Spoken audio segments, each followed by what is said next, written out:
Hello മച്ചുമാരെ, welcome back to Mallu explainer. നിധിവേട്ട ഭയങ്കര രസമാണ് ആ ഒരു കഥയൊക്കെ കേൾക്കാനായിട്ട്. ഞാൻ എപ്പോൾ അങ്ങനെയുള്ള കഥകൾ പറഞ്ഞാലും നിങ്ങൾ രണ്ട് കൈയും നീട്ടി ആ കഥ സ്വീകരിക്കാറുണ്ട്. എന്നാൽ ഇത്തവണ കുറച്ച് ഡിഫറൻ്റ് ആണ് കേട്ടോ. നിധി തേടി പോകുന്നത് കടലിലേക്കാണ്. അതും ഒരു തിമ്മീങ്കലത്തിന്റെ വയറ്റിലാണ് ഇത്തവണ ആ ഒരു നിധി ഉള്ളത്. സംഭവം എന്താന്ന് വെച്ചാൽ പുതിയൊരു രാജ്യം സ്ഥാപിക്കാനായിട്ട് ഒരു കൂട്ടം ആൾക്കാർ രാജാവിന്റെ ആ രാജമുദ്രയും അതുപോലെ ഒരുപാട് സമ്പത്തുമായിട്ട് കടലിലൂടെ പോകുമ്പോൾ ഒരു അപകടം സംഭവിച്ചു. ആ നിധി മുഴുവൻ ഒരു വലിയ തിമ്മിങ്കലം വന്ന് വിഴുങ്ങിക്കളയാണ്. അങ്ങനെ ആ ഒരു തിമ്മിങ്കലത്തെ വേട്ടയാടി അതിനുള്ളിൽ ആ ഒരു നിധി എടുക്കാനായിട്ട് ഒരു കൂട്ടം കാട്ടുകള്ളന്മാര്, ഒരു കൂട്ടം കടൽ കൊള്ളക്കാര്, പിന്നെ വേറൊരു കൂട്ടര് പട്ടാളക്കാര്, ഇവരൊക്കെ കൂടി ആ ഒരു തിമ്മിങ്കലത്തിന്റെ പുറകാലെ പോവാണ്. അങ്ങനെ സാഹസികമായിട്ടുള്ള ഫുൾ കോമഡി ആയിട്ടുള്ള അഡ്വഞ്ചർ ആയിട്ടുള്ള ഒരു അടിപൊളി മൂവിയുടെ കഥയാണ് ഇന്ന് നിങ്ങൾ കേൾക്കാൻ പോകുന്നത്. ഞാനൊരു കാര്യം 100% ഉറപ്പിച്ച് പറയാം, ഒരു ഗംഭീര എക്സ്പീരിയൻസ് തന്നെയായിരിക്കും കേട്ടോ ഈ ഒരു സ്റ്റോറി. അപ്പൊ നേരെ നമുക്ക് ആ ഒരു കഥയിലേക്ക് പോവല്ലേ. കഥയുടെ ഈ മായ ലോകത്തിലേക്ക്. വർഷം 1388. അമാക്രോൺ എന്ന നദിയുടെ വിവാദ്വീപ് എന്ന പ്രദേശത്ത് നല്ല ശക്തമായി മഴ പെയ്യുന്നുണ്ട്. അതുപോലെ തന്നെ രാത്രി ഒരു കൂട്ടം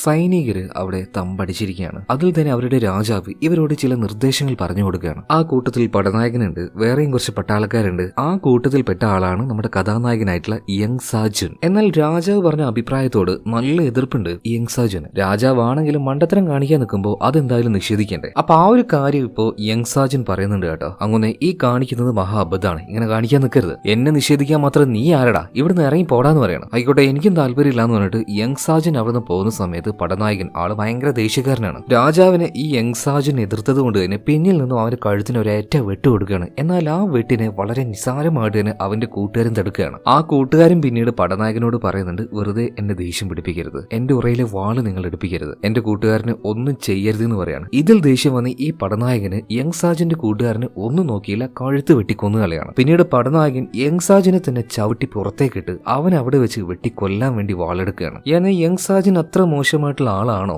അവരും അത്യാവശ്യം നല്ല പോരാളിയാണ്. ഈ പടനായകനുമായിട്ട് നന്നായിട്ട് പോരാടുന്നുണ്ട്. ഈ കാര്യം കണ്ട യങ്സുവിന്റെ ഒരു ചങ്ങാതിയുണ്ട്, ഒരു സന്യാസിയാണ്. ആ സന്യാസി ഓടിച്ചെന്നിട്ട് യങ്സാവിന്റെ കൂട്ടുകാരോട് കാര്യങ്ങൾ പറയണം. ഇതുപോലെ പടനായകനും യങ് സാജനും കൂടെ ഭയങ്കരമായിട്ട് ഫൈറ്റ് നടന്നുകൊണ്ടിരിക്കുകയാണ്. ഇപ്പൊ ആ ഒരു ഫൈറ്റ് കാണിക്കുകയാണെങ്കിൽ യങ് സാജൻ നന്നായിട്ട് തന്നെ പടനായകനുമായിട്ട് പോരാടി അവസാനം അയാളെ ഒരു വെട്ടിനെ അവിടെ വീഴ്ത്തി. എന്നിട്ട് ദേഷ്യം കൊണ്ട് രാജാവിന് നേരെ കത്തിയെടുത്ത് ഒരേറ്റ എറിയാണ് കേട്ടോ. കൊല്ലാൻ വേണ്ടി ഇറങ്ങല്ല, ദേഷ്യം കൊണ്ട് എറിഞ്ഞാണ്. ഇതിൽ ആ ഒരു രാജാവിന് ഭയങ്കരമായിട്ട് ദേഷ്യം കയറി എല്ലാവരോടും കൂടെ അവനെ വെട്ടിക്കൊല്ലാൻ വേണ്ടി ആജ്ഞാപിക്കുകയാണ്. എന്നാൽ അതേ നേരം തന്നെ ആ ഒരു സന്യാസി പറഞ്ഞിട്ട് ഒരുപാട് യങ് സാജന്റെ കൂട്ടുകാർ അങ്ങോട്ടേക്ക് വന്നിട്ട് ആ പട്ടാളക്കാരെ മുഴുവൻ വെട്ടി വീഴ്ത്തി അവനുമായിട്ട് അവർ അവിടെ നിന്ന് രക്ഷപ്പെടുകയാണ്. അതായത് ഈ പട്ടാള സൈന്യത്തിൽ നിന്നും അങ്ങനെ ഒരു ചെറിയ ഗ്രൂപ്പ് ഈ രാത്രിയിൽ അവിടെ നിന്നും അവർ വിട്ടു പോകുന്നുണ്ട്. അങ്ങനെ ഈ ഒരു സംഭവം കഴിഞ്ഞു, കുറച്ച് നാളുകൾ കഴിഞ്ഞു. ഇതിനുശേഷം കടലിൽ കാണിക്കുകയാണ് ഒരു വലിയ കപ്പല്. സോമ എന്ന അതിക്രൂരനായ ഒരു കടൽ കൊള്ളക്കാരനുണ്ട്. ഈ കൊള്ളക്കാരന്റെ കപ്പലാണത്. അപ്പൊ ഈ കടൽ കൊള്ളക്കാരെല്ലാവരും കൂടിയിട്ട് ചരക്കുമായിട്ട് പോകുന്ന ഈ കപ്പലിനെ ആക്രമിക്കുകയാണ്. മാത്രമല്ല അതിൽ ഒരുപാട് പേരെ കൊന്നു കളയുന്നുണ്ട്. ആ കടൽക്കൊള്ളക്കാര് അവിടെയെല്ലാം നിയന്ത്രിക്കുന്നത് ഒരു ലേഡിയാണ് കേട്ടോ. അവളുടെ പേരാണ് ഈവോള്, നമ്മുടെ കഥാനായിക. പെണ്ണാണെങ്കിലും ആളൊരു പുലിയാണ് കേട്ടോ. ഫൈറ്റിന്റെ കാര്യത്തിലൊക്കെ അഗ്രഗണ്യാണ്. ഇങ്ങനെ നല്ല കിടിലൻ പോരാളികൾ ഈ കടൽക്കൊള്ളക്കാരുടെ കൂട്ടത്തിലുണ്ടെങ്കിലും നല്ല ഉഗ്രൻ കോമഡി പീസ് കൂടെ ഉണ്ട് കേട്ടോ. അതിൽപ്പെട്ട ഒരാളാണ് ചുൽബോങ്. അവനൊരു കടൽക്കൊള്ളക്കാരനാണ് എന്ന് പറയാൻ ബാക്കിയുള്ളവർക്ക് വരെ നാണക്കേടാണ്. കാരണം എന്താ വെച്ചാൽ ഇത്രയും കാലം കടലിൽ വെച്ച് യാത്ര ചെയ്തിട്ടും ഇവന്റെ ആ ഒരു ഛർദ്ദിക്കുന്ന സ്വഭാവം മാത്രം നിന്നില്ല. എപ്പ കപ്പലിൽ കയറിയാലും അടിവയറ് വരെ കലങ്ങുന്ന രീതിയിൽ വാള് വെക്കും. വാള് വെച്ച് ഫൈറ്റാന്ന് നോക്കൂല, അപ്പോഴും വാള് വെക്കൽ തന്നെ. എന്തൊക്കെയായാലും ഫൈറ്റിനൊടുവിൽ കടൽ കൊള്ളക്കാർ തന്നെ ജയിക്കുകയാണ്. ഇപ്പൊ ഇവരുടെ ലീഡർ ആയിട്ടുള്ള സോമ അങ്ങോട്ടേക്ക് വരുന്നുണ്ട്. ആൾ അത്യാവശ്യം നല്ല ക്രൂരനായിട്ടുള്ള ഒരാളാണ്. ഇപ്പൊ പിടിച്ചെടുത്ത ഈ ചരക്ക് കപ്പലുണ്ടല്ലോ, അതിന്റെ പ്രധാനിയായിട്ടുള്ള ആളെ വിളിച്ച് എവിടെയാണ് നിങ്ങൾ ചരക്ക് വെച്ചത് എന്ന് ചോദിക്കുകയാണ്. സ്ഥലം പറഞ്ഞ ഉടനെ തന്നെ അയാളെ കൊന്നു കളയുന്നുണ്ട്. കാരണം ഇതൊന്നും ഒരു ബാധ്യതയായിട്ട് പിന്നീട് നമ്മുടെ പിന്നാലെ വരാൻ പാടില്ല. ഇതാണ് സോമയുടെ ഒരു ലൈൻ എന്ന് പറയുന്നത്. കരുണ എന്ന് പറഞ്ഞാൽ ഈ ഒരു മനുഷ്യൻ കാണിക്കില്ല. ഈ മനുഷ്യന്റെ കീഴിലാണ് നമ്മുടെ കഥാനായികയായിട്ടുള്ള ഈവോളും ചുൽബോങ്ങും എല്ലാവരും ജോലി ചെയ്യുന്നത്. ഇതിനുശേഷം താഴെ പോയിട്ട് ആ ഒരു ചരക്കിലെ കുറെ പെട്ടികൾ ഉണ്ടായിരുന്നു. അത് തുറന്നു നോക്കുമ്പോൾ കുറെ അധികം സ്വർണത്തിന്റെ ബുദ്ധ വിഗ്രഹങ്ങൾ ഉണ്ടായിരുന്നു. അതിന്റെ കൂടെ കുറച്ചധികം പെൺകുട്ടികൾ ഉണ്ടായിരുന്നു കേട്ടോ. എന്നാൽ എല്ലാവരുടെ അടുത്തേക്ക് ചെന്നിട്ടും നമ്മുടെ ഈവോള് പറയാണ്, നിങ്ങൾ ആരും പേടിക്കേണ്ട ആവശ്യമില്ല, നിങ്ങൾ എല്ലാവരും ഞങ്ങൾ വീട്ടിലേക്ക് എത്തിക്കാം. എന്നാൽ ആ പെൺകുട്ടികൾ പറയാണ്, ഞങ്ങളെ വീട്ടിലേക്ക് വിടണ്ട, ഇവിടെ തന്നെ എന്തെങ്കിലും ജോലി തന്നാൽ മതി, ഞങ്ങളെ വിറ്റത് ഞങ്ങളുടെ കുടുംബക്കാർ തന്നെയാണ്. എന്നാൽ ഇത് ഒരുപാട് ബുദ്ധിമുട്ടുള്ള ജോലിയാണെന്ന് പറഞ്ഞപ്പോഴും ആ ഒരു പെൺകുട്ടികൾ പറയുന്നത് അതൊന്നും കുഴപ്പമില്ല,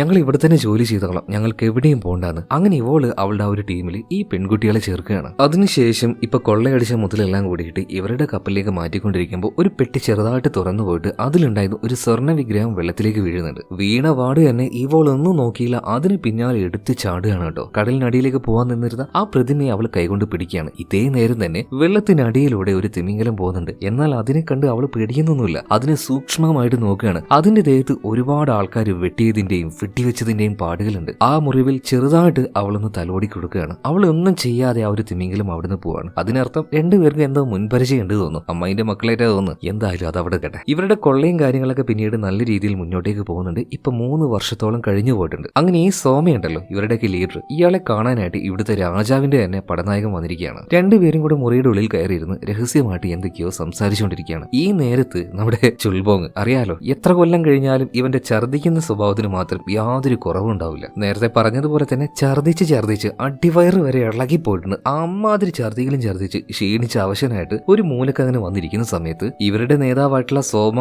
അതുപോലെ ഇപ്പൊ വന്ന പടനായകൻ, ഇവർ സംസാരിക്കുന്ന കാര്യം ചുൽബോങ് യാദൃശ്ചികമായിട്ട് കേൾക്കുകയാണ്. അതായത് രാജാവിനെ ബോധിപ്പിക്കാനായിട്ട് ഒരു 4-5 കടൽ കൊള്ളക്കാരുടെ തല വേണം. ഇപ്പൊ സോമ പറയാണ്, രാജാവിനെ ബോധിപ്പിക്കാനല്ലേ, കുഴപ്പമില്ല, എന്റെ കൂട്ടത്തിൽ ഒരു 4-5 പേരുടെ തല അത് ഞാൻ നിങ്ങൾക്ക് തരാന്ന് പറയണം. ഇത് കേട്ടപാടിനെ ചുൽബോങ്ങിനാകെ തരിച്ചു വരുന്നുണ്ട്. കള്ള നായി, അയാളുടെ നിലനിൽപ്പിന് വേണ്ടിയിട്ട് കൂട്ടത്തിൽ 6 പേരുടെ തലയാണ് എടുക്കാൻ പോകുന്നത്. നമ്മുടെ ഈ മച്ചൻ, അതായത് ചുൽബോങ്, നല്ല ധൈര്യമുള്ള ആളായതുകൊണ്ട് തന്നെ ഇതെല്ലാവരോടും പറഞ്ഞ് ഇവരുടെ ലീഡറിനെതിരെ പ്രശ്നം ഉണ്ടാക്കാനൊന്നും പോകുന്നില്ല. അവൻ ആ രാത്രി തന്നെ ഒരു തോണി എടുത്ത് ആരോടും പറയാതെ രക്ഷപ്പെട്ടു ഓടുകയാണ്. ഇതേ നേരം ഇപ്പൊ വന്ന ഒരു പടനായകനെയും കൂട്ടിയിട്ട് സോമ മുന്നോട്ടേക്ക് വന്നിട്ട് എല്ലാവരെയും വിളിപ്പിക്കുകയാണ്. എന്നിട്ട് ആ ഒരു കൂട്ടത്തിൽ നിന്നും ഒരു 6 പേരുടെ പേര് വിളിച്ചിട്ട് അവരെ പിടിച്ചു കെട്ടാൻ വേണ്ടി പറയുകയാണ്. ഇത് കേട്ടപാടെ നിവോള് ചോദിക്കുന്നുണ്ട്, സോമ നിങ്ങൾ എന്താ ഈ പറയുന്നത്, എന്തിനാണ് ഈ 5 പേരെയും നിങ്ങൾ പിടിച്ചു കെട്ടുന്നത്?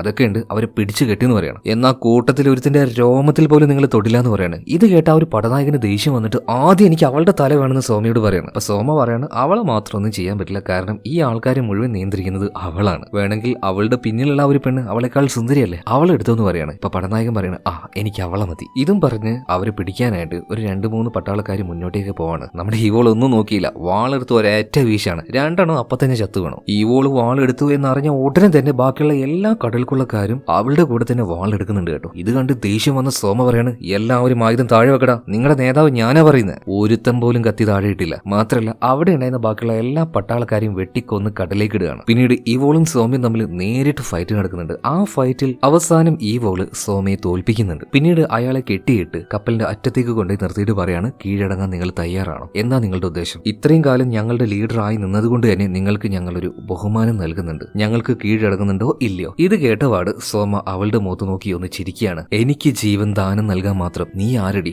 എന്നൊരു രീതിയിൽ അവളെ നോക്കിയിട്ട് ഇയാൾ ആരും തള്ളിടേണ്ടി വന്നില്ല. ഇയാൾ സ്വയം കടലിലേക്ക് എടുത്ത് ചാടുകയാണ്. അതായത് ഇയാളെങ്ങാനും ഇനി തിരിച്ചു വന്നു കഴിഞ്ഞാൽ നമ്മുടെ ഈവോളുടെ ഏറ്റവും വലിയ ശത്രു അത് സോമയായിരിക്കും. ഇതിനുശേഷം അവിടെ തന്നെയുള്ള വലിയൊരു ചക്രവർത്തിയെ കാണിക്കുകയാണ്. ഈ ചക്രവർത്തിയെ കുറച്ച് ആളുകൾ വിളിച്ചു വരുത്തിയിട്ട് അവർക്കായിട്ട് പുതിയൊരു രാജ്യം കൊടുത്തിരിക്കുകയാണ്. ആ രാജ്യത്തിനൊരു പേരും രാജമുദ്രയും എല്ലാം ഒരു ബഹുമതി പോലെ കൊടുക്കുന്നുണ്ട്. അങ്ങനെ ആ രാജമുദ്രയും പുതിയ രാജ്യം ഉണ്ടാക്കാനുള്ള ആ ഒരു പ്ലാനുമായിട്ട് കപ്പൽ ഇവർ പോയിക്കൊണ്ടിരിക്കുകയാണ് കേട്ടോ. അങ്ങനെ പോകുന്ന സമയത്ത് കടലിൽ നിന്നും ചില ശബ്ദങ്ങൾ കേട്ട് ഇവർ വിചാരിക്കുകയാണ് കടൽക്കൊള്ളക്കാരെ പെട്ടെന്ന് തന്നെ ആക്രമിക്കാൻ തയ്യാറായിക്കുമെന്ന് പറയണം. അങ്ങനെ തീയമ്പുകൾ വിട്ടു നോക്കിയപ്പോഴാണ് ഒരു കാര്യം മനസ്സിലായത്, അത് കടൽക്കൊള്ളക്കാരായിരുന്നില്ല, ചെറിയൊരു കുഞ്ഞി തിമിംഗലമായിരുന്നു.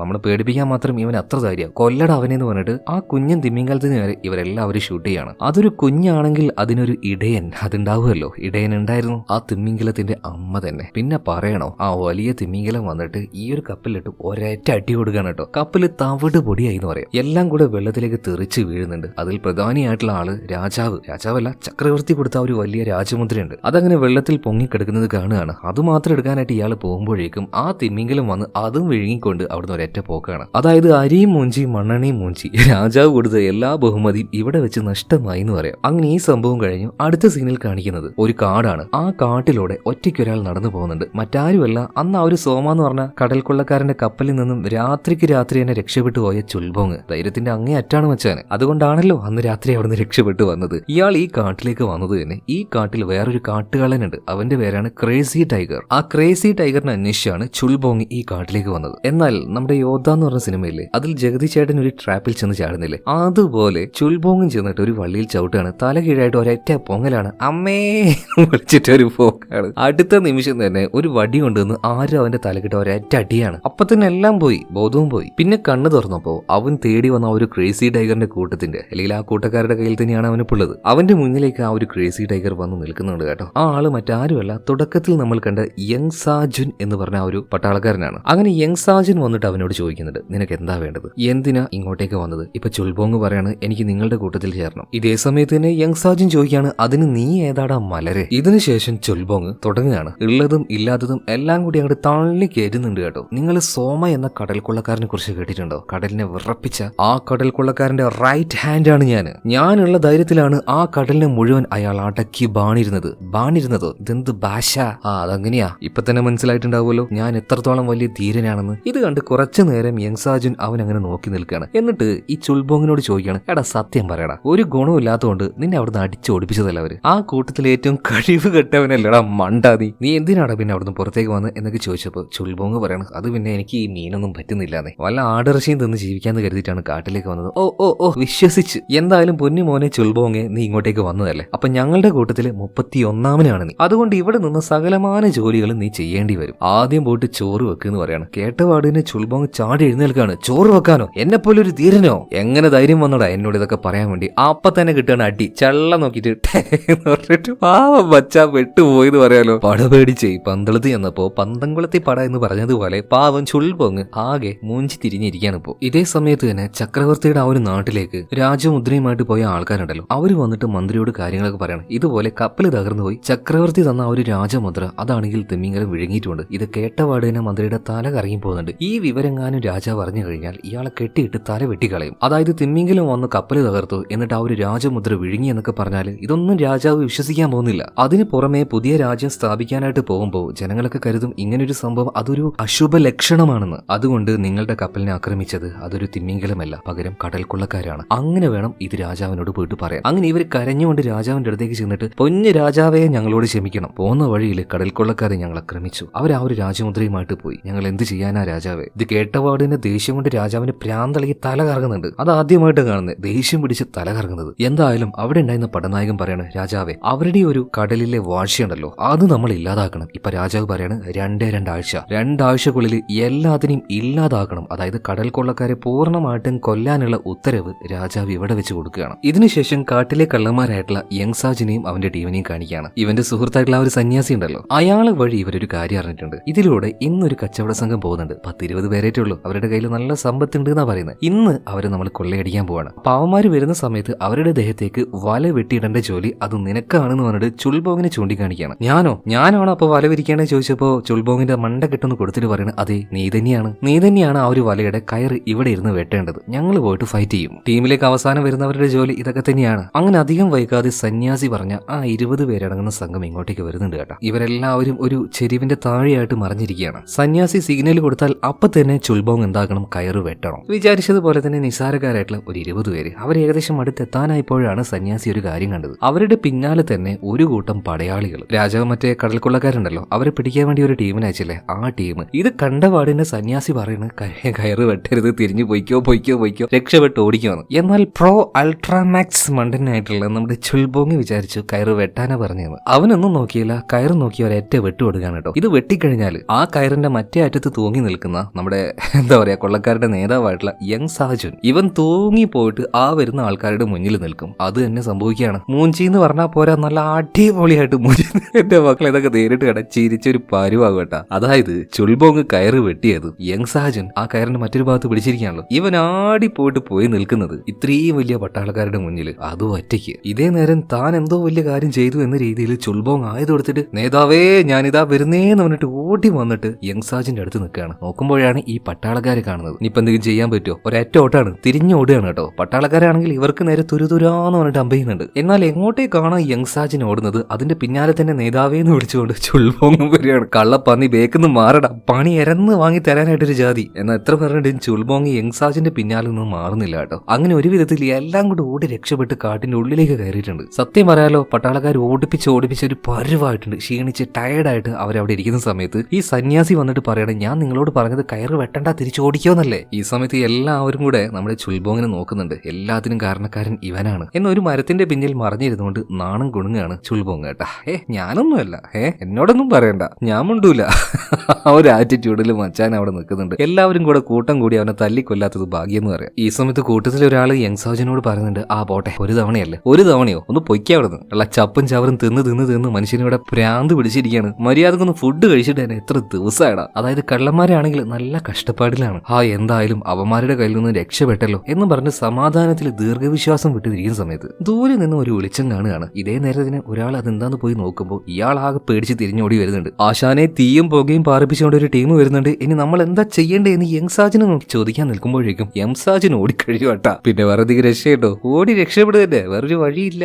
ഇവിടെ സീൻ കെട്ടായി രാജാവ് കൊടുത്ത ആ ഒരു രാജമുദ്ര നഷ്ടപ്പെടുത്തിയ ആ ഒരു മന്ത്രിമാരുണ്ടല്ലോ, ഇവര് നേരെ തുറങ്കലിലേക്ക് പോയിട്ട് അവിടെ വെച്ച് ഒരാളെ കാണുന്നുണ്ട്. ആ ആള് അത് മറ്റാരുമല്ല, തുടക്കത്തിൽ നമ്മൾ കണ്ട ഒരു പടനായകനുണ്ടല്ലോ അയാളായിരുന്നു. അയാളുടെ കൂട്ടത്തിൽപ്പെട്ട ആളായിരുന്നു നമ്മുടെ യങ് സാജുൻ. അതുകൊണ്ട് തന്നെ രാജാവിനെ യങ് സാജുൻ കൊല്ലാൻ നോക്കിയത് കൊണ്ട് അവിടെ വെച്ച് അറസ്റ്റിലായത് ഈ ഒരു പടനായകനായിരുന്നു. പോരാത്തതിന് പോകുന്നതിന് മുന്നേ ഇയാളുടെ കണ്ണിന് നോക്കി യങ് സാജുൻ ഒരു വെട്ടും കൊടുത്തിട്ടുണ്ട്. എന്നാൽ ഇപ്പൊ ഈ ഒരു മന്ത്രിമാര് ഈ പടനായകനെ ഇപ്പൊ പുറത്തേക്ക് കൊണ്ടുവന്നതിന്റെ കാരണം എന്താ വെച്ചാല്, തിമിംഗലം വിഴുങ്ങിയ ഒരു രാജമുദ്ര അത് എത്ര തന്നെ കഷ്ടപ്പെട്ടാലും നീ തിരിച്ചു കൊണ്ടുവരികയാണെങ്കിൽ നിനക്ക് നഷ്ടമായ എല്ലാ സ്ഥാനവും തിരിച്ചു കിട്ടും. ഇനി അതല്ല മറിച്ചാണെങ്കിൽ നരകമായിരിക്കും നിന്റെ ജീവിതം. ഇതേ സമയത്തിന് പടനായകൻ പറയാണ്, അപ്പൊ ഇത്രയും നാള് ഞാൻ എവിടെയായിരുന്നു? നരകത്തിലായിരുന്നില്ലേ? നിങ്ങൾക്ക് വേണ്ടത് ആ ഒരു തിമിംഗലത്തിനല്ലേ, അതിനെ ഞാൻ കൊണ്ടുവരുന്നു പറയാണ്. ഇതിനുശേഷം ഈ പടനായകൻ കാണാൻ പോകുന്നത് കടൽ കൊള്ളക്കാരെയാണ്. ഇപ്പൊ നിലവിൽ കടൽ കൊള്ളക്കാരി എന്ന് പറയുന്നത് ഈവോളും അവളുടെ സംഘമാണ് കേട്ടോ. അപ്പൊ അവളോട് പറയുന്നത് എനിക്ക് ആ ഒരു തിമിംഗലത്തിന് വേണം, ആ തിമിംഗലത്തിനെ പിടിക്കാനായിട്ട് നിങ്ങൾ എനിക്ക് കൂട്ടു നിൽക്കണം. അതിന്റെ മുതുകിലായിട്ട് ഒരു കൊടി കുത്തി നിൽക്കുന്നുണ്ട്. എന്നാൽ അത് നിങ്ങൾക്ക് വേണ്ടി ഞാൻ ചെയ്തിട്ടില്ലെങ്കിൽ എന്ത് സംഭവിക്കുന്നു ഇവള് ചോദിച്ചപ്പോൾ, നിന്നെ കിട്ടുന്നത് വരെ നീയുമായി ബന്ധപ്പെട്ട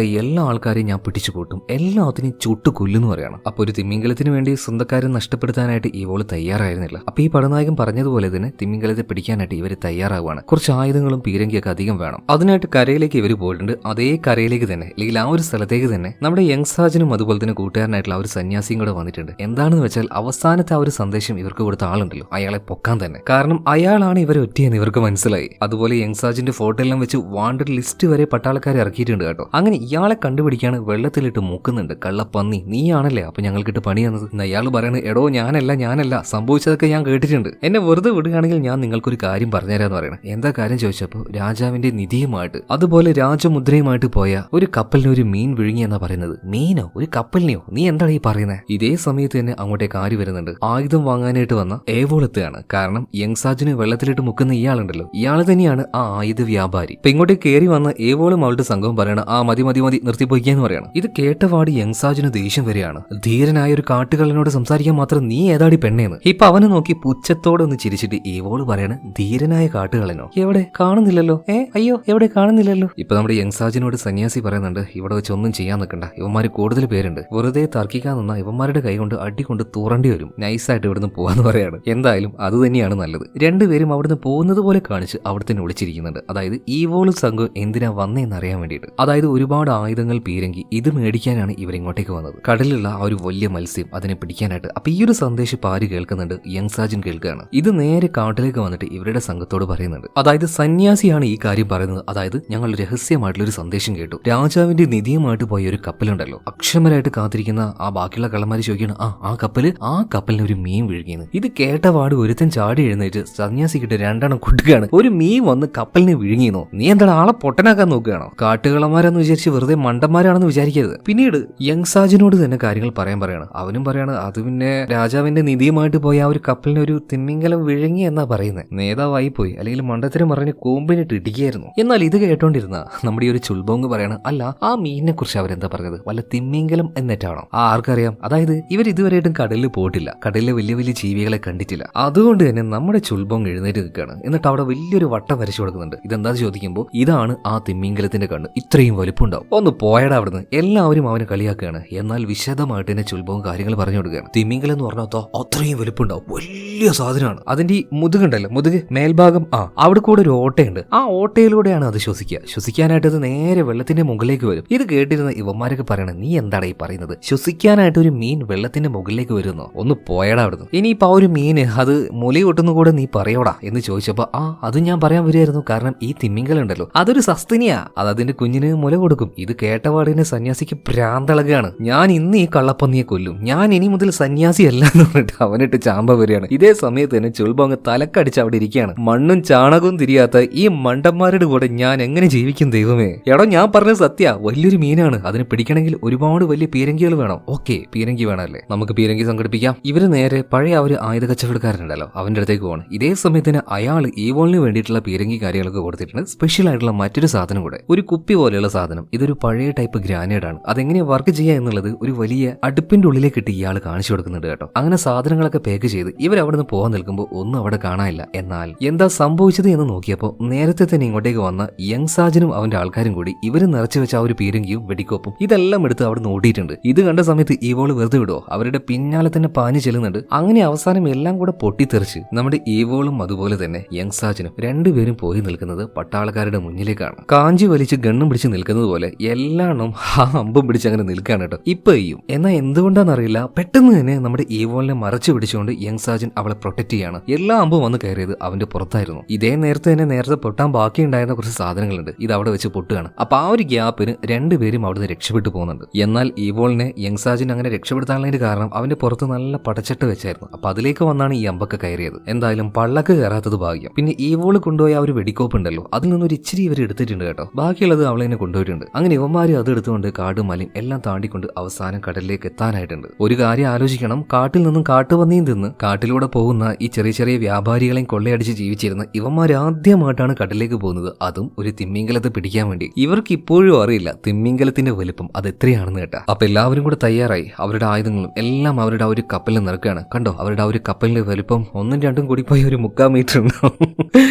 എന്റെ പൊന്നു വച്ചാവാരെ, കോമഡി തന്നെ ഇവന്മാരുടെ കാര്യം. അങ്ങനെ നമ്മുടെ ടീംസ് കടലിലേക്ക് പോയിട്ടുണ്ട്. ഇതേ നേരം തന്നെ മറ്റൊരു ഭാഗത്ത് കടൽ കൊള്ളക്കാരനായിട്ടുള്ള സോമ, ഇയാള് ചത്തിട്ടില്ല, ഇയാള് ജീവനോട് ബാക്കിയായിട്ടുണ്ട്. അതുപോലെ പുതിയൊരു ടീമിനെയും പുതിയൊരു കപ്പലും ഉണ്ടാക്കിയിട്ടുണ്ട്. ആ കപ്പല് ഈ ലോകത്തിലെ തന്നെ ഏറ്റവും വേഗതമേറിയതാണെന്ന് ആ ഉണ്ടാക്കിയ ആള് പറയുന്നത്. ഈ സോമയുടെ ഏറ്റവും വലിയ ലക്ഷ്യം എന്താണെന്ന് വെച്ചിട്ടുണ്ടെങ്കിൽ ഇയാളുടെ ഈ അവസ്ഥയ്ക്ക് കാരണമായിട്ടുള്ള ഈവോളിനെയും അയാളുടെ ടീമിനെയും പൂർണ്ണമായിട്ടും ഇല്ലാതാക്കുക, കൊന്നുകളയാം. ഇപ്പൊ കടലിലേക്ക് നോക്കുകയാണെങ്കിൽ പാവം നമ്മുടെ യങ് സാജൻ അതുപോലെ തന്നെ അവന്റെ കൂടെ വന്നവര് എല്ലാം കൂടെ ആകെ ഒരു മൂഞ്ചി അവസ്ഥയിലാണ്. ഭക്ഷണവും ഇല്ല, ഒന്നുമില്ല. പരന്നു കിടക്കുന്ന ആ ഒരു കടലിലൂടെ അതിന്റെ ആ ഒരു ഓളത്തിന് അങ്ങനെ പോകുന്നുണ്ട് കേട്ടോ. അവസാനം ദാഹം സഹിക്കാൻ പറ്റാണ്ട് യങ് സാജൻ എന്ത് ചെയ്തു, കടലിലെ ഉപ്പുവെള്ളം തന്നെ കുടിക്കുകയാണ്. അതിനുവേണ്ടി തല വെള്ളത്തിലേക്ക് ഇട്ടപ്പോൾ ദാണ്ട് വരുന്ന ഒരു കൊമ്പൻ സ്രാവ്. അതിൽ നിന്ന് രക്ഷപ്പെടാൻ പെട്ടെന്ന് തന്നെ തല പുറത്തേക്ക് എടുക്കുകയാണ്. അപ്പൊ തന്നെ പറയുന്നുണ്ട്, ദാണ്ട് പോന്നടാ തിമ്മിങ്കലം, പിടിക്കടാതിനെ. എന്നാൽ അപ്പൊ തന്നെ ചുൽബോങ് പറയുന്നുണ്ട്, എടാ അത് തിമ്മിങ്കലല്ല, അത് വെറൊരു സ്രാവാണ് എന്ന്. ഇതൊന്നും കേൾക്കാതെ അതിന്റെ പുറത്തേക്ക് ഇവരൊരു കുന്തെടുത്ത് ഒരൊറ്റ ഏറിയാണ് കേട്ടോ. സ്രാവ് വിടുവോ, അത് കുന്തം കയറിയിട്ടും അത് ഒരൊറ്റ പോക്കാണ്. ഇതേ നേരത്ത് കടലിലുണ്ടായിരുന്ന സോമയും സോമയുടെ പുതിയ ആൾക്കാരും അതുപോലെ തന്നെ ഈ കപ്പലിന്റെ മഹിമ അവർ പറഞ്ഞുകൊണ്ടിരിക്കുകയാണ്. ലോകത്തിലെ ഏറ്റവും വേഗതയേറിയ കപ്പൽ അതിപ്പോ എന്റെ കയ്യിലാണ്. ഈ വോളിനെയും അവളുടെ സംഘത്തിനെയും ഞാൻ ഇന്ന് വീഴ്ത്തും. ഇതും പറഞ്ഞ് നിൽക്കുമ്പോഴുണ്ട് ഒരു ചെറിയ തോണി വാണം വിട്ടതുപോലെ പോകുന്നു. കൂട്ടത്തില് ഒരു 4-5 പേരുടെ അലറി കരച്ചിലും. ഇത് കണ്ട് സോമ തന്നെ ആകെ ഞെട്ടിപ്പോണ്.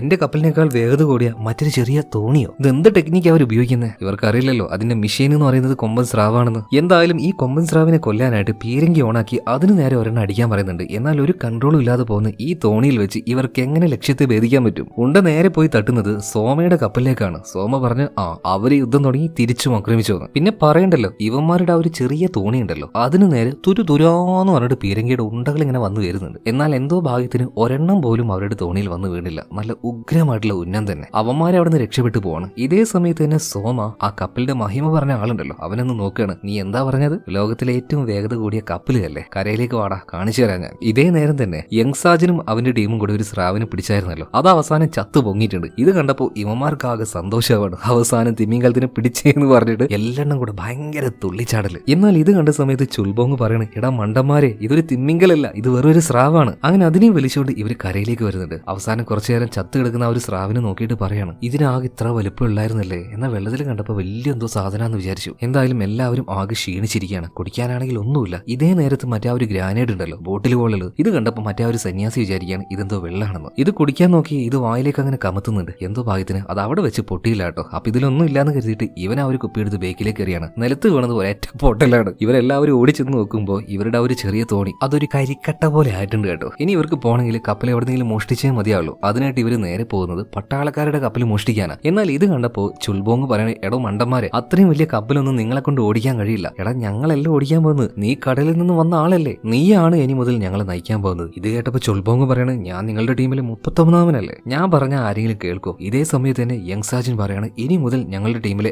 2-ാമൻ അത് നീയാടാ. ഇത് കേട്ടപാട് തന്നെ ചുൽബോങ് ചാടി എഴുന്നേൽക്കാണ്. തൊട്ടടുത്തുണ്ടായിരുന്ന ഒരു തന്റെ മോന്തൊക്കെ നോക്കി ഒരു അടി കൊടുത്തിട്ട് പറയാണ്, യെസ് ഞാനാണ് ഇനി 2-ാമൻ. അപ്പൊ ഞാൻ പറയുന്നത് നിങ്ങൾ ശ്രദ്ധിച്ച് കേൾക്കണം. ഒരേ ഒരു കപ്പൽ അതെടുത്താണ് നമ്മൾ രക്ഷപ്പെടാൻ പോകുന്നത്. എന്നാൽ നമ്മുടെ പിന്നാലെ ബാക്കിയുള്ള പട്ടാളക്കാർ വരാതിരിക്കാനായിട്ട് അവന്മാരുടെ ബാക്കിയുള്ള കപ്പലിന് നമ്മൾ തീയിടണം. അപ്പൊ അതിനുള്ള ചുമതല നിനക്കാടാ. ഇതും പറഞ്ഞു ഓരോരുത്തർക്കും ഓരോ ഡ്യൂട്ടി കൊടുക്കുന്നുണ്ട്. അങ്ങനെ ഇവർക്ക് രക്ഷപ്പെടാനുള്ള ആ ഒരു കപ്പലിലേക്ക് ഒരുവിധം എല്ലാ ആൾക്കാരും വന്ന് കയറുകയാണ്. ചില കപ്പലിൽ തീയിടാനുള്ള ഡ്യൂട്ടി നമ്മുടെ യങ് സാജനാണ്. അങ്ങനെ അതിനും തീയിട്ട് അവൻ പുറത്തേക്ക് വരുന്നത് കണ്ടപ്പോൾ തന്നെ പട്ടാളക്കാര് എന്തോ ഒരു ആക്രമണം ഉണ്ടായി, വേഗം ഓടി വന്ന് പറഞ്ഞിട്ട് അവരങ്ങോട്ടേക്ക് ഓടി വരികയാണ്. ഇതേ നേരം കപ്പലിൽ തീയിട്ട് പുറത്തേക്ക് വന്ന യങ് സാജൻ ചെന്ന് നിൽക്കുന്നത് ആ പടനായകനും അയാളുടെ പട്ടാളക്കാരുടെയും മുന്നിലാണ്. അപ്പൊ തന്നെ പടനായകൻ ആകെ ഒന്ന് ഷോക്കായി പോകുന്നുണ്ട്. ഇയാൾ കഴിഞ്ഞ 3 വർഷമായിട്ട് ജയിലിൽ കിടക്കാനുള്ള കാരണക്കാരനാണ് യങ് സാജൻ. യങ് സാജൻ രാജാവിനെ കൊല്ലാൻ നോക്കി. ഈ പടനായകന്റെ കീഴിലുള്ള ഒരു പട്ടാളക്കാരനായതുകൊണ്ട് തന്നെ പടനായകനെയാണ് പിന്നീട് രാജാവ് ജയിലിലിട്ടത്. അപ്പൊ അവരുടെ ഇവരുടെ ഉള്ളിൽ അടങ്ങാത്തൊരു പ്രതികാരമുണ്ട്. അതുപോലെ തന്നെ യങ്സാജിന്റെ കൂട്ടുകാരനെ കഴുത്ത് വെട്ടി കൊന്ന ആളാണ് ഈ പടനായകൻ. അതുകൊണ്ട് യങ്സാജിന് നല്ല ദേഷ്യമുണ്ട്. അത്രയും വലിയൊരു തീപിടുത്തം അവിടെ നടക്കുന്ന സമയത്തും അതിനിടയിൽ വെച്ച് ഇവർ തമ്മിൽ ഭയങ്കരമായിട്ടുള്ള ഫൈറ്റ് നടക്കുകയാണ്. എന്നാൽ അധിക നേരം ഇങ്ങനെ നിൽക്കാൻ കഴിയില്ല. കാരണം ഒരു കപ്പലുമായിട്ട് ഇവർ ഇവിടുന്ന് രക്ഷപ്പെട്ടു പോയിട്ടുണ്ട്. അപ്പോൾ വേഗം അതിലേക്ക് ഓടിച്ചെന്ന് കയറണം. അതുകൊണ്ട് തന്നെ ഫൈറ്റ് പാതി വഴിയിലാക്കിയിട്ട് യങ്സാജൻ നേരെ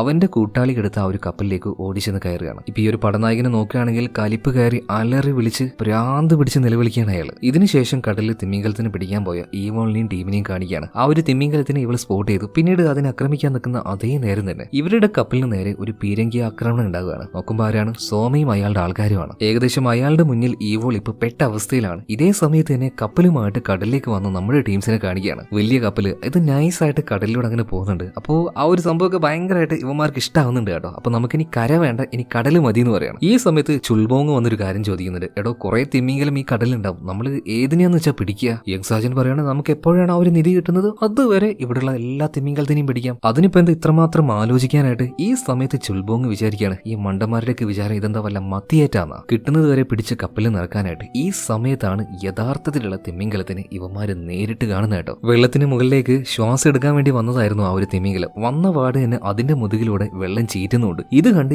ഇവന്മാരെല്ലാവരും അന്തം വിട്ട് കണ്ണും പുറത്തേക്ക് തള്ളി അതങ്ങനെ നോക്കി നിൽക്കുകയാണ് കേട്ടോ. കുറച്ചു നേരം ആ ഒരു ഷോക്ക് ഇവരുടെ ഉള്ളിൽ നിന്ന് പോകുന്നില്ല. ഇത്രയും വലിയൊരു മത്സ്യം ഇവര് സ്വപ്നത്തിലും പോലും വിചാരിച്ചില്ല കേട്ടോ ഇങ്ങനെയൊന്നും ഉണ്ടാവുമെന്ന്. അതായത് ചുൽബോങ് എന്തായാലും തള്ളുകയാണ്. അപ്പൊ അവൻ പറയുന്ന ഈ കാര്യങ്ങളൊക്കെ വെറും നുണയായിരിക്കും എന്നാണ് ഇവരൊക്കെ വിചാരിച്ചത്. എന്നാൽ അതിന്റെ യഥാർത്ഥ കോലം കണ്ടപ്പോൾ ഇവന്മാരുടെ കിളി പറയുന്നു പറയാലോ. എന്നാൽ ചുൽബോങ് പറയാണ് ഇപ്പൊ വന്നു പോയത് ചെറിയൊരു കുട്ടിയാണ്, അങ്ങനെയാണെങ്കിൽ ഇതിന്റെ തള്ളയുടെ വലുപ്പം ഇതിനേക്കാൾ ഒരു 4 ഇരട്ടി വലുപ്പം ഉണ്ടാവും എന്ന് പറഞ്ഞു കൊടുക്കുകയാണ്. ഇപ്പോഴാണ് ഇവർക്ക് സംഗതിയുടെ ആ ഒരു കുട്ടൻസ് പിടികിട്ടിയത് കേട്ടോ. അതായത് തിമിംഗലം ഇത്രയും വലിയ ഈ മീനിനെ പിടിക്കാനാണ് ഇവന്മാര് ചെറിയ തോണിയുമായിട്ട് കടലിലേക്ക് വന്നത്. എന്തോ ഭാഗ്യത്തിന് അന്ന് ചത്തില്ല. എല്ലാത്തിന്റെയും ആത്മവിശ്വാസം എന്താ പറയാ, മറ്റേ വെള്ളം പൊട്ടി പോകുന്ന പോലെ ചോർന്നങ്ങോട്ട് ഒലിക്കുകയാണ്. തളർന്ന് കപ്പലിൽ അങ്ങനെ ഇരിക്കുന്നുണ്ട് കേട്ടോ. ഇവന്മാരെ കൊണ്ട് എന്തായാലും തിമിംഗലത്തിനെ കൊന്ന് അതിന്റെ വയറ്റിൽ നിധി എടുക്കാൻ പറ്റില്ല എന്ന് മനസ്സിലായി. ഇതേ സമയം ഈവോളിന്റെ ആ ഒരു കപ്പലും അതുപോലെ തന്നെ സോമയുടെ ആ ഒരു കപ്പലും രണ്ടും അങ്ങനെ ഒരേ നിർത്തം നിന്ന് ആക്രമിക്കാനായിട്ട് തയ്യാറായി നിൽക്കുകയാണ്. എന്നാൽ ഈ തിമിംഗലത്തിന് പിടിക്കാനുള്ള ആയുധങ്ങളൊക്കെ കണ്ടപ്പോൾ സോമ ചോദിക്കുകയാണ് നീ എന്താണ് കൊള്ളയൊക്കെ നിർത്തി മുക്കുവത്തിയായി മാറിയോ, എന്റെ കാര്യം നീ നോക്കണ്ടെന്ന് പറഞ്ഞിട്ട് രണ്ടുപേരും കോർക്കാൻ നിൽക്കുമ്പോഴാണ് അങ്ങോട്ടേക്ക് പുതിയൊരാൾ വരുന്നത്. ആരായിരിക്കും?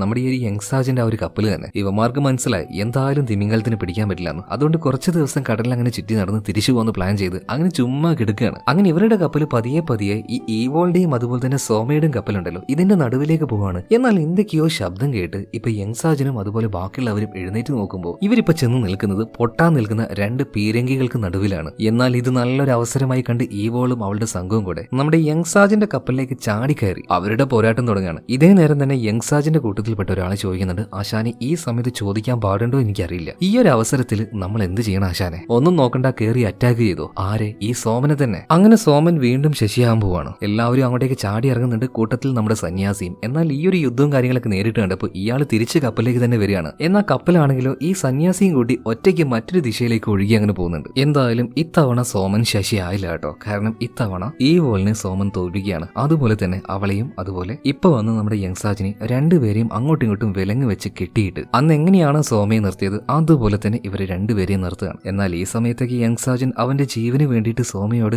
എരന്നുകൊണ്ടിരിക്കുകയാണ്. അതുപോലെ എരക്കാൻ വേണ്ടി ഈ വോളിനോടും പറയുന്നുണ്ട്. എന്നാൽ എങ്ങനെയാണോ സോമ അതിനേക്കാൾ അഭിമാനിയാണ് ഈ വോള്. ഒന്നും നോക്കിയില്ല, അവള് തന്നെ വെള്ളത്തിലേക്ക് എടുത്ത് ചാടുകയാണ്. അതിന്റെ കൂടെ തന്നെ നമ്മുടെ ഈ ഒരു യങ്സാജനും ഉണ്ട് കേട്ടോ. യങ്സാജൻ പരമാവധി അവളെയും പൊക്കിക്കൊണ്ട് മുകളിലേക്ക് വരാൻ നോക്കുന്നുണ്ടെങ്കിലും പറ്റുന്നില്ല. അതുപോലെ ഷോൾഡറിൽ വലിയൊരു മുറിവുണ്ടായി ഒരുപാട് രക്തം പോയതുകൊണ്ട് തന്നെ അവളുടെ ബോധം വേഗം നഷ്ടമാവുകയാണ്. പതിയെ പതിയെ കടലിനടിയിലേക്ക് അവൾ പോകുന്നുണ്ട്. എന്നാൽ ആ സമയത്ത് അവളുടെ കയ്യിലുണ്ടായിരുന്ന ഒരു വള, ആ വളയുടെ തറ്റത്ത് ചെറിയൊരു മണിയുണ്ട്, അതിങ്ങനെ കിളുങ്ങുന്നുണ്ട്. ആ ചെറിയ ശബ്ദം കേട്ടപ്പോൾ പെട്ടെന്ന് അങ്ങോട്ടേക്ക് ആ ഒരു തിമിംഗലം വരികയാണ്. അതിന് കാരണം എന്താണെന്നറിയോ? ഞാൻ പറഞ്ഞല്ലോ തുടക്കത്തിൽ തന്നെ ഈ വോൾ ഈ തിമിംഗലം ഇതിന്റെ ഇടയിൽ ഒരു ബന്ധമുണ്ട്. ഈ വോൾ ചെറിയ പ്രായത്തിലെ കടലിലേക്ക് ഇറങ്ങിയ സമയത്ത് കടലിൽ പെട്ടുകിടക്കുന്ന ഒരു വലിയ വലയിൽ കുടുങ്ങി കിടക്കുന്ന ഈ തിമിംഗലത്തിനെ കണ്ടായിരുന്നു. അന്ന് ആ ഒരു തിമിംഗലത്തിനെ രക്ഷപ്പെടുത്തിയത് ഈ വോൾ ആയിരുന്നു. അന്നും അവളുടെ കയ്യിൽ ഇതുപോലൊരു മണി ഉണ്ടായിരുന്നു. ആ തിമിംഗലം ഇപ്പോഴും ആ ഒരു കാര്യം മറന്നിട്ടില്ല, അതിനിപ്പോഴും ആ ഒരു നന്ദിയുണ്ട്. അതുകൊണ്ട് തന്നെ ഈ വോളിന്റെ അടുത്തേക്ക് ആ തിമിംഗലം വരികയാണ്. ഇതേ സമയത്ത് തന്നെ ഇപ്പൊ കടലിലെ രാജാവ് എന്ന് പറയുന്നത് അത് സോമയാണ്. അതുകൊണ്ട് ഈ വോളുമായിട്ടുള്ള ആ ഒരു ഡീലെല്ലാം ക്യാൻസൽ ചെയ്ത് അവൾ എന്തായാലും മരിച്ചുപോയല്ലോ. പുതിയൊരു ഡീൽ ഉണ്ടാക്കാനായിട്ട് സോമയുടെ അടുത്തേക്ക് പടനായകൻ വന്നിരിക്കുകയാണ്.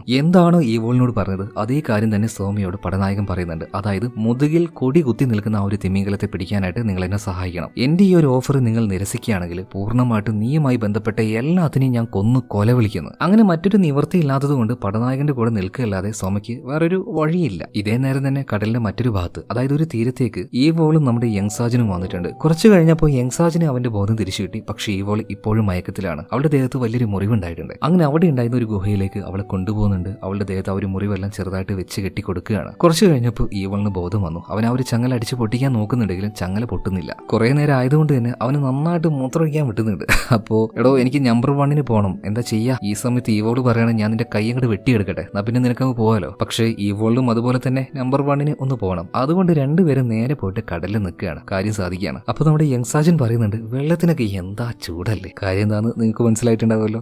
അത് തന്നെ. പിന്നീട് ആ ഒരു ഗുഹയിലേക്ക് ഇവർ വീണ്ടും തിരിച്ചു വരികയാണ്. ആ സമയത്താണ് ഈവോളിന്റെ കയ്യിൽ ആ ഒരു മണി ആര് കാണുന്നത്? യങ്സാജൻ കാണുന്നത്. അതെന്താണെന്ന് ചോദിച്ചപ്പോൾ അത് അവളുടെ അമ്മ കൊടുത്തതാണ്. അമ്മ എവിടെയെന്ന് ചോദിച്ചപ്പോൾ അമ്മയെ കുറെ പട്ടാളക്കാർ ചേർന്ന് വെട്ടിക്കൊന്നു. എന്തിനാണെന്ന് ചോദിച്ചപ്പോൾ എന്റെ അച്ഛൻ ഒരു കടൽ കൊള്ളക്കാരനായിരുന്നു, അതിന്റെ പേരിലാണ് എന്റെ കുടുംബത്തെ അവർ ഇല്ലാതാക്കിയത്. നിന്നെ പോലെയുള്ള പട്ടാളക്കാരെ കണ്ടാൽ തന്നെ എനിക്ക് വെറുപ്പായതും അതുകൊണ്ടാണ്. ഈ സമയത്ത് യങ്സാജൻ പറയുന്നുണ്ട്, ഞാനിപ്പോ ഒരു പട്ടാളക്കാരനൊന്നുമല്ല, അതൊക്കെ പണ്ടായിരുന്നു, ഞാനിപ്പോ ഒരു കാട്ടുകള്ളനാണ്. അങ്ങനെ കുറെ കാര്യങ്ങൾ പറഞ്ഞിട്ട് ഇവര് വീണ്ടും ഒന്ന് മുള്ളാനായിട്ട് കടലിൽ പോയി നിൽക്കുന്നുണ്ട് കേട്ടോ. അപ്പോഴും യങ്സാജൻ പറയുന്നുണ്ട്, വെള്ളത്തിന് എന്തോ നല്ലൊരു ചൂട് പോലെ. ഇപ്പൊ ദേഷ്യം വന്നിട്ട് ഇവള് പറയണേ, എന്നെ പോലെ ധീരയായിട്ടുള്ള ഒരു കടൽ കൊള്ളക്കാരിയും അപമാനിക്കാൻ മാത്രം ഒരു കാട്ടുകള്ളനായ നീ വളർന്നു എന്ന് ചോദിക്കുമ്പോൾ ഇപ്പൊ യങ്സാജിന് പെട്ടെന്ന് തന്നെ അവന്റെ മുറിവ് കാണിച്ചു കൊടുത്തിട്ട് പറയണം, കണ്ടോ ഇതെന്റെ ധീരപ്പാടാണ്. ധീരപ്പാടോ? അതെന്താ? അത് ഈ ധീരതയുടെ ഭാഗമായിട്ട് കിട്ടുന്ന നമ്മുടെ യുദ്ധത്തിനൊക്കെ പോകുമ്പോൾ കിട്ടുന്ന വെട്ടുണ്ടല്ലോ, അങ്ങനെ ഒരു വെട്ടാണ് ഇത്. എന്നാ പിന്നെ അങ്ങനെ ഒരു ധീരപ്പാട് എനിക്കും ഉണ്ട് എന്ന് പറഞ്ഞിട്ട് അവളും അവളുടെ ഷോൾഡർ കാണിച്ചു കൊടുക്കുകയാണ്. അതിനെക്കാട്ടും വലുത് എനിക്ക് വേറെ ഉണ്ട് എന്ന് പറഞ്ഞിട്ട് യങ്സാജൻ വേറെ ഒന്ന് കാണിച്ചു കൊടുക്കുകയാണ്.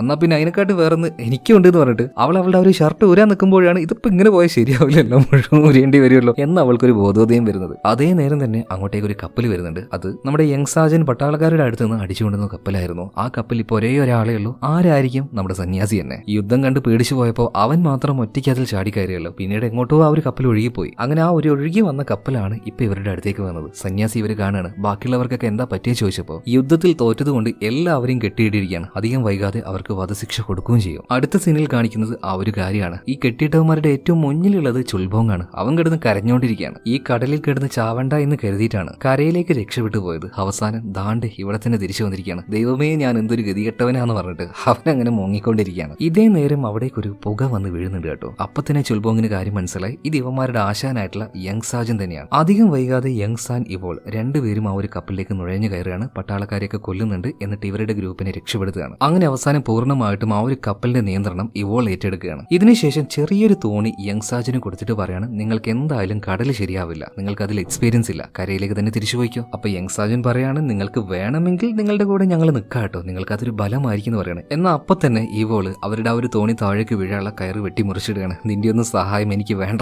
പുല്ലേ എന്ന ഭാവത്തിൽ. അങ്ങനെ ഇവളുടെ കപ്പൽ ഒരു ഭാഗത്തേക്കും ഇവരുടെ ആ ഒരു ചെറിയ തോണി മറുഭാഗത്തേക്കും പോവാണ്. അങ്ങനെ പിറ്റേ ദിവസമായി ഇപ്പൊ സോമയുടെ കപ്പൽ കാണിക്കുകയാണ്. ആ കപ്പലിൽ തന്നെയാണ് ഇപ്പൊ ആ ഒരു പടനായകനുള്ളത്. ഒരു കപ്പലിന് 2 ക്യാപ്റ്റന്മാരുണ്ടായാൽ എന്തായിരിക്കും പ്രശ്നം? എന്തെങ്കിലും ഒരു തീരുമാനം എടുക്കാൻ നേരത്ത് ഒരു അടിയും പിടി ഉണ്ടാവുമല്ലോ. അതുപോലെ ഒരു പ്രശ്നം ഇപ്പൊ സോമന്റെയും അതുപോലെ ഈ പടനായകന്റെ ഇടയിൽ ഉണ്ടാവുകയാണ്. അതായത് അവസാനം ആ ഒരു തിമിംഗലത്തെ ഇവർ കണ്ടുപിടിച്ചിട്ടുണ്ട്. എന്നാൽ അതിനെ ഇപ്പൊ തന്നെ കൊല്ലണമെന്ന് പടനായകൻ പറയുമ്പോൾ സോമ പറയാണ്, അതിനെല്ലാം ആക്രമിക്കേണ്ടത് അതിന്റെ കുഞ്ഞിനെയാണ്. അങ്ങനെ അവസാനം സോമ കാര്യങ്ങൾ പറഞ്ഞു കൊടുക്കുന്നുണ്ട്. അധികം വൈകാതെ അതിന്റെ കുഞ്ഞ് മുകളിലേക്ക് വരും. അതിനെ ഞങ്ങൾ കീഴ്പ്പെടുത്തി അതിനെ വലിച്ചുകൊണ്ട് കരയുടെ ഭാഗത്തേക്ക് പോകണം. അതിന് പിന്നാലെ അതിന്റെ തള്ള വരും. അങ്ങനെ ആഴക്കടലിൽ നിന്ന് മാറി നിൽക്കുന്ന സമയത്ത് ഒറ്റയടി അതിനെ കൊല്ലണം. അപ്പോൾ ഇതൊരു നല്ല പ്ലാനായിട്ട് പടനായകന് തോന്നുകയാണ്. അങ്ങനെ സോമ പറഞ്ഞതുപോലെ തന്നെ ആ ചെറിയ തിമിംഗലത്തിന്റെ കുഞ്ഞിനെ ആദ്യം ഇവർ ആക്രമിക്കുകയാണ്. അതിന്റെ ദേഹത്തേക്ക് വലിയൊരു കുന്തം പോയി തറക്കുകയാണ് കേട്ടോ. മാത്രമല്ല അതിലൊരു കയറുണ്ട്. അങ്ങനെ അതിനെയും വലിച്ചുകൊണ്ട് ഇവർ നേരെ കരയിലേക്ക് പോകുമ്പോൾ ഇവരുടെ പിന്നാലെ തന്നെ ആ ഒരു വലിയ തള്ളത്തിമിംഗലം വരുന്നുണ്ട്. നല്ലൊരു അവസരം നോക്കി നിൽക്കുകയാണ്. ഏകദേശം ആ അവസരം എത്തിയ സമയത്ത് ഇവരുടെ കയ്യിൽ ഒരുപാട് പീരങ്കിയുണ്ട്. ഇതിന്റെ ആ ഒരു ഉണ്ടകളും അതുപോലെ ഒരുപാട് കുന്തങ്ങളും എല്ലാം ഈ ഒരു അമ്മത്തിമിംഗലം ഉണ്ടല്ലോ അതിന്റെ ദേഹത്തേക്ക് ചെന്ന് പതിക്കുകയാണ്. അവസാനം തിമിംഗലം വന്ന് ആ ഒരു കപ്പലിലേക്ക് ഒരൊറ്റ അടിയാണ്. അതോട് കൂടിയിട്ട് തിമിംഗലം ചത്ത് മലയ്ക്കുന്നുണ്ട്. ആ അമ്മത്തിമിംഗലം അതിന്റെ തൊട്ടടുത്ത് കിടന്നുകൊണ്ട് ആ ഒരു കുഞ്ഞു തിമിംഗലം ഉണ്ടല്ലോ ദയനീയമായിട്ട് അതിന്റെ രീതിയിൽ കരഞ്ഞുകൊണ്ടിരിക്കുകയാണ്. തിമിംഗലം ചത്തു കഴിഞ്ഞു. അതിനെ പിടിച്ചു എന്ന് ഉറപ്പായപ്പോ തന്നെ പടനായകന്റെ സ്വഭാവം മാറുകയാണ്. ആദ്യം തന്നെ വാളെടുത്ത് കഴുത്തിൽ വെക്കുകയാണ്. ആരുടെ കഴുത്തിൽ? സോമയുടെ കഴുത്തിൽ. അതായത് ഈ ക്രെഡിറ്റ് അത് മുഴുവൻ ഒറ്റയ്ക്ക് നേടിയെടുക്കാനാണ് പടനായകന്റെ ഉദ്ദേശം. എന്നാൽ ഇത് മനസ്സിലാക്കിയ സോമൻ പറയാണ്, നിങ്ങൾ ഇനി ഒരട അനങ്ങിയാൽ ഒരുപാട് വെടിക്കോപ്പുകൾ ഈ കപ്പലുണ്ട്, എല്ലാത്തിനും ഒരുമിച്ചിട്ട് ഞാൻ തീ കൊളുത്തും, എല്ലാം കൂടെ ഒരുമിച്ച് അങ്ങോട്ട് പരലോകത്തേക്ക് പോകുന്നു പറയാണ്. എന്നാൽ ഈ ഒരു സമയത്ത് ഇവർ പോലും പ്രതീക്ഷിക്കാത്ത രീതിയിൽ ഒരു വലിയ അറ്റാക്ക് ഇവർക്ക് നേരെ ഉണ്ടാവുകയാണ്. അത് മറ്റാരും ആയിരുന്നില്ല, ഈവോളായിരുന്നു. ഈവോളും അവളുടെ ആ ഒരു സംഘവും കൂടെ ഈ ഒരു കപ്പലിലേക്ക് ഇരച്ചു കയറുകയാണ്. മാത്രമല്ല ആ വലിയ തിമിംഗലത്തിനെ അതിന്റെ ദേഹത്തേക്ക് അമ്പെല്ലാം കുത്തി കയറ്റിയിട്ട് അത് ഈ കപ്പലുമായിട്ട് ചേർത്ത് കെട്ടിയിട്ടില്ലേ, ആ കയറ് മുഴുവൻ അവൾ വന്ന പാടിനെ വെട്ടിമുറിച്ച് കളയാണ്. അങ്ങനെ പതിയെ പതിയെ ആ ഒരു തിമിംഗലം താഴേക്ക് താന്നു പോവുകയാണ്. അതിന്റെ കൂടെ തന്നെ അതിന്റെ ആ ഒരു കുഞ്ഞും കരഞ്ഞുകൊണ്ട് പോവുകയാണ്. ഇത് കണ്ട് കലി ഇളകിയ പടനായകന് അയാൾക്ക് ആ ഒരു വലിയ തിമിംഗലത്തെ കിട്ടിയതാണ്. പഴയതുപോലെ എല്ലാം തിരിച്ചു പലിശ കിട്ടി എന്നുള്ള ആ ഒരു മൈൻഡിൽ നിൽക്കുമ്പോഴാണ് എല്ലാം നഷ്ടമാകുന്നത്. ഇയാൾക്കും കലിയാൾക്കാണ് ഭയങ്കരമായിട്ടുള്ള യുദ്ധം, അങ്ങോട്ടും ഇങ്ങോട്ടും പോരാട്ടം. ഇതിനിടയിൽ ഭയങ്കരമായിട്ടുള്ള ഒരു ശംഖ് ഊതുന്ന ശബ്ദം കേൾക്കുകയാണ്. ഏതോ വലിയ ടീം ഇങ്ങോട്ടേക്ക് വരുന്നുണ്ട്. അങ്ങനെ എല്ലാവരും ശബ്ദം കേട്ട ഭാഗത്തേക്ക് നോക്കുമ്പോൾ വലിയ വലിയ തിരമാലകളെയൊക്കെ കേറി മുറിച്ചുകൊണ്ട് അങ്ങോട്ടേക്ക് ഒരു സംഘം വരികയാണ്. ഒരു ചെറിയ തോണിയിൽ നമ്മുടെ ടീംസ് തന്നെ യങ് സാജനും ചുൽബോങ്ങും അവരുടെ ടീമും കൂടെ. അതെന്തായാലും പ്രതീക്ഷിക്കാത്തൊരു കാര്യമായിരുന്നു കേട്ടോ. മാത്രമല്ല ഇവരുടെ കയ്യിൽ ആ ഒരു ഗ്രാനേഡ് ഒക്കെ ഉണ്ടല്ലോ, ഇത് അമ്പിൽ വെച്ച് ഇത് മുകളിലേക്ക് വിട്ട് അതിന് നേരെ അമ്പ് ചെയ്ത് ഈ കപ്പലിൽ മുഴുവൻ തീമഴ തന്നെ അവര് പെയ്യിപ്പിക്കുന്നുണ്ട്. ഇതുപോലൊരു അറ്റാക്ക് എന്തായാലും ഇവരാരും പ്രതീക്ഷിച്ചില്ല കേട്ടോ. ഇതിനുശേഷം എല്ലാം കൂടെ കപ്പലിലേക്ക് അങ്ങോട്ട് ചാടി വരികയാണ്. പിന്നീടുള്ള ഫൈറ്റ് എന്ന് പറഞ്ഞാൽ അത് നമ്മുടെ യങ് സാജനും അതുപോലെ തന്നെ പടനായകനും, മറ്റൊരു ഭാഗത്ത് നമ്മുടെ ഈവോളും അതുപോലെ സോമനും. അങ്ങനെ നല്ല കിടിലം ഫൈറ്റ്. ഇങ്ങനെ ഫൈറ്റ് ചെയ്ത് അവസാനം ഈവോൾ ഉണ്ടല്ലോ സോമയെ ഷോൾഡറിൽ തന്നെ വെട്ടി നിലത്ത് വീഴ്ത്തുന്നുണ്ട്. ഈ സമയത്ത് സോമ പറയാണ്, ഓക്കെ നീ എന്തായാലും നല്ലൊരു പോരാളി തന്നെ, പക്ഷെ ഒരിക്കലും ഞാൻ നിന്നെ കൂടെ നിർത്താൻ പാടില്ലായിരുന്നു. അതെനിക്ക് തന്നെ ഒരു ഭീഷണിയായി മാറി. എന്തായാലും നിന്നോട് എനിക്ക് ഇപ്പോഴും കുറച്ച് സ്നേഹമുണ്ട്, അതുകൊണ്ട് പറയാണ് എത്രയും പെട്ടെന്ന് ഈ കപ്പലിൽ നിന്ന് രക്ഷപ്പെട്ടോ. ഞാൻ ഇതിന് തീയിടാൻ പോവാണ്. ഞാൻ നശിക്കുകയാണെങ്കിൽ എല്ലാം കൂടെ ഇതിന്റെ ഒപ്പരം നശിക്കട്ടെ എന്ന് പറയാണ്. അവസാന സമയം അവളോടുള്ള ആ ഒരു റെസ്പെക്ട് ഇപ്പൊ സോമ കാണിക്കുന്നുണ്ട്. അപ്പൊ തന്നെ ഈ വോള് കപ്പൽ വിട്ട് പുറത്തേക്ക് ഇറങ്ങി ഓടുകയാണ്. ഇതേ നേരം തന്നെ ആ ഒരു പടനായകനും നമ്മുടെ യങ് സാജനും രണ്ടുപേരും നമ്മൾ കിടിലം ഫൈറ്റ് ആണല്ലോ. അതിനൊടുവിൽ യങ് സാജൻ പടനായകന്റെ കാല് നോക്കി വാള ഒരൊറ്റ കുത്തലാണ്. അതുകൊണ്ട് ഇയാൾക്ക് കാലനക്കാൻ കഴിയുന്നില്ല. ഇപ്പോഴാണ് ഇവോൾ ഓടി വന്നിട്ട് പറയുന്നത് കപ്പൽ പൊട്ടിത്തെറിക്കും ചാടിയോന്ന്. അങ്ങനെ ഇവരുടെ ആൾക്കാർ മുഴുവൻ പുറത്തേക്ക് എടുത്ത് ചാടുന്നുണ്ട്. അതേ സമയത്ത് തന്നെ ആ ബോംബ് അതിപ്പോ കത്താനായിട്ടുണ്ട്. ഈ നേരം പടനായകന് നോക്കിയിട്ട് സോമ പറയാണ്, പോവാണെങ്കിൽ ഒരുമിച്ച് പോവാന്ന്. ഒരൊറ്റ പൊട്ടലാണ്. രണ്ടും കൂടെ ഒരുമിച്ച് പരലോകത്തിലേക്ക് പോവാണ്. നമ്മുടെ ടീംസ് എന്തായാലും ആ ഒരു ബ്ലാസ്റ്റിൽ നിന്നും രക്ഷപ്പെടുന്നുമുണ്ട്. ഇതിനുശേഷം രാത്രി കിടന്നുറങ്ങുന്ന രാജാവിനെ കാണിക്കുകയാണ്. പെട്ടെന്ന് ആരും അതിലൂടെ പോകുന്നത് രാജാവിന് മനസ്സിലായി. ഇതേ നേരം തന്നെ രാജാവിന് അരികിലേക്ക് യങ് സാജൻ വരുന്നുണ്ട്. ശരിക്കും പറഞ്ഞാൽ ഈ കഥയിലെ ഏറ്റവും വലിയ പോരാളി അവനാണ്. വിചാരിച്ചാൽ എന്തും അവനെ കൊണ്ട് ചെയ്യാൻ കഴിയും. ഇപ്പൊ രാജാവിന്റെ കഴുത്തിൽ തന്നെ വാൾ വെച്ചിട്ട് ഞാൻ ആരാണെന്ന് മനസ്സിലായി ചോദിക്കണം. രാജാവ് പറയണേ, എനിക്ക് മനസ്സിലായി, നീ ആ ഒരു യങ് സാജൻ അല്ലേ, എനിക്ക് നേരെ വാൾ വീശിയവൻ. ഈ നേരം യങ് സാജൻ രാജാവിനോട് ഒരു കാര്യം പറയുന്നുണ്ട്. ഒരു തിമ്മിങ്കലം അതിന്റെ കുഞ്ഞിനെ രക്ഷിക്കാൻ വേണ്ടി അതിന്റെ ജീവൻ നൽകുന്നു. എന്നാൽ നിങ്ങളൊരു രാജാവായിട്ട് എന്താ നിങ്ങൾ കാണിച്ചു കൂട്ടുന്നത്? ഒരു തിമ്മിങ്കലം വിഴുങ്ങിയ രാജമുദ്രയ്ക്ക് വേണ്ടി എത്ര ആൾക്കാരെയാണ് നിങ്ങൾ ബലി കൊടുക്കുന്നത്? നിങ്ങളൊരു നീതിമാനാണോ? നിങ്ങൾ അതിനെക്കുറിച്ച് ആലോചിക്കുക. ഇത് പറഞ്ഞ് യങ് സാജൻ അവിടെ നിന്ന് പോകുന്നുണ്ട്. ഇപ്പോഴാണ് രാജമുദ്ര അത് വിഴുങ്ങിയത് തിമ്മിങ്കലമാണെന്ന് ഈ രാജാവിന് മനസ്സിലാകുന്നത്. അതുപോലെ ആ അധികാരത്തിൽ ഇരുന്നു കൊണ്ട് ഇയാൾ ചെയ്ത ആ ഒരു തെറ്റെല്ലാം ഇയാൾ റിയലൈസ് ചെയ്യുന്നുണ്ട്. പിന്നീട് മന്ത്രിമാരെയൊക്കെ വിളിക്കുന്നുണ്ട്, കണക്കിന് കൊടുക്കുകയാണ്. പിന്നീട് ആ രാജാവ് നല്ല രീതിയിൽ തന്നെ ഒരു ഭരണം കാഴ്ചവെക്കുന്നുണ്ട്. പുതിയൊരു രാജ്യം സ്ഥാപിക്കാന്ന് പറഞ്ഞില്ലേ, അതിനുള്ള പെർമിഷന് രാജാവ് കൊടുക്കുകയാണ്. ഇനിയിപ്പോ അവസാനം കടലേക്ക് നോക്കുകയാണെങ്കിൽ ഈവോൾ അവളുടെ ആ ഒരു കടൽ കൊള്ളക്കാര് അവരുടെ കൂട്ടത്തിലേക്ക് യങ് സാജനും കൂടെ പോയി ചേർന്നിട്ടുണ്ട്. സോ ഇനി ഇവരാണ് ഈ കടൽ ഭരിക്കാൻ പോകുന്നത്. ഇത് കാണിച്ചുകൊണ്ട് സിനിമയുടെ തീരെയാണ് കേട്ടോ. അപ്പൊ ഈ ഒരു കഥ നിങ്ങൾക്ക് ഇഷ്ടമായിട്ടുണ്ടാകും എന്ന് ഞാൻ വിചാരിക്കുകയാണ്. അപ്പൊ അടുത്ത വീഡിയോയിൽ വീണ്ടും കാണാം. Okay, by.